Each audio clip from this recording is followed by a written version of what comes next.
এই পৃথিবীতে এমন কিছু দেশ আছে যেখানে ক্ষমতায় আসে নির্বাচনের মাধ্যমে, আর কিছু দেশ আছে যেখানে ক্ষমতায় আসে ভয়ের মাধ্যমে। ইরান একটি দেশ যেখানে রাষ্ট্রপতি আছে, সংসদ আছে, আইন আছে, কিন্তু সবকিছুর উপরে একজন মানুষ আছে, তার নাম হচ্ছে আয়াতুল্লাহ আলী খামেনি। কিন্তু প্রশ্ন একটাই, কিভাবে একজন মানুষ বছরের পর বছর ধরে একটি পুরো দেশের ভাগ্য নিয়ন্ত্রণ করে? এই ক্ষমতার পেছনে কি শুধু ধর্ম, নাকি আছে এক ভয়ানক বাহিনীর ছায়া? আজ আমরা ঢুকে পড়বো এমন একটি বাহিনীর অন্ধকার জগতে যাদের নাম উচ্চারণ করলে কাঁপে সরকার, কাঁপে বিদেশি শক্তি। 1971 সালে ইরানে ঘটে যায় ইসলামী বিপ্লব। শাহ সরকারের পতন হয়, দেশ জুড়ে বিশৃঙ্খলা, প্রতিশোধ আর আতঙ্ক।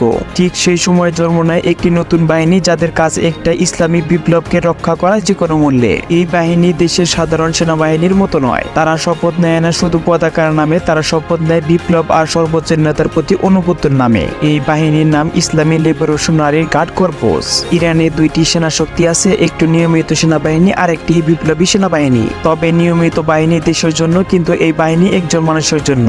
রাষ্ট্রপতি আদেশ দিতে পারে, মন্ত্রীরা সিদ্ধান্ত দিতে পারে, কিন্তু শেষ কথা বলে এই বাহিনী। কারণ তারা শুধু অস্ত্র বহন করে না, তারা ক্ষমতা বহন করে। এই বাহিনী শুধু যুদ্ধ শেখে না, তারা শেখে কিভাবে শহরের ভেতরে ভয় তৈরি করতে হয়। যখন ইরানের রাস্তায় মানুষ নামে, প্রথমে পুলিশ আসে না, আসে এই বাহিনী। রাস্তার অলিতে গলিতে, ঘরের দরজায় দরজায় তাদের উপস্থিতি নীরব কিন্তু ভয়ঙ্কর। সমুদ্রেও তারা আছে, পারস্য উপসাগরের নীল জলে ছোট ছোট স্পিডবোট নিয়ে তারা দাঁড়িয়ে থাকে বিশাল যুদ্ধ জাহাজের মুখোমুখি। আকাশেও তাদের ছায়া, মিসাইল, ড্রোন, দূরপাল্লার আঘাত, সবকিছু নিয়ন্ত্রণ এই বাহিনীর হাতে। কিন্তু এখানে শেষ নয়, এই বাহিনীর ভেতরে আছে আরো একটি অদৃশ্য শক্তি, একটি এমন ইউনিট যাদের নাম শোনা যায় কিন্তু দেখা যায় না। তাদের কাজ দেশের বাইরে, তাদের যুদ্ধ সীমান্ত ছাড়িয়ে যায়। লেবানন, সিরিয়া, ইরাক, ইয়েমেন, সব জায়গায় তাদের এই বাহিনীর ছায়া পড়ে। তারা সরাসরি যুদ্ধ করে না, তারা যুদ্ধ করে প্রভাব দিয়ে, ভয় দিয়ে, নীরব উপস্থিতি দিয়ে। এই গোপন শক্তির হাত ধরে বন্ধুত্ব তৈরি হয়, শত্রুতাও জন্ম নেয়। এই বাহিনীর সদস্য সংখ্যা লক্ষেরও করে, আর প্রয়োজনে পুরো দেশই হয়ে যায় তাদের শক্তি। ছাত্র, শ্রমিক, সাধারণ মানুষ সবই এক সময় একটি আদেশের রূপ নেয় সৈনিকে।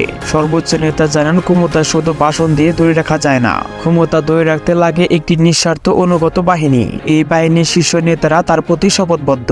তাদের ভবিষ্যৎ, তাদের ক্ষমতা, সবকিছু জড়িত একজন মানুষের সঙ্গে। তাই ইরানে নির্বাচন হয়, রাষ্ট্রপতি বদলায়, কিন্তু একটি শক্তি কখনো বদলায় না, কারণ সেই শক্তি ক্ষমতার আসল পাহারাদার। আর যতদিন এই বাহিনী আছে, ততদিন ক্ষমতার ভারসাম্য একই হাতে থাকবে, আর সেই হাতের নাম আয়াতুল্লাহ আলী খামেনি। আর আয়াতুল্লাহ আলী খামেনি যতদিন ক্ষমতায় থাকবেন, ততদিন কারো ক্ষমতা নেই তার বিরুদ্ধে যাওয়ার। কারণ তিনি দেশের জন্য কাজ করেন না, তিনি কাজ করেন ইসলামের পক্ষে।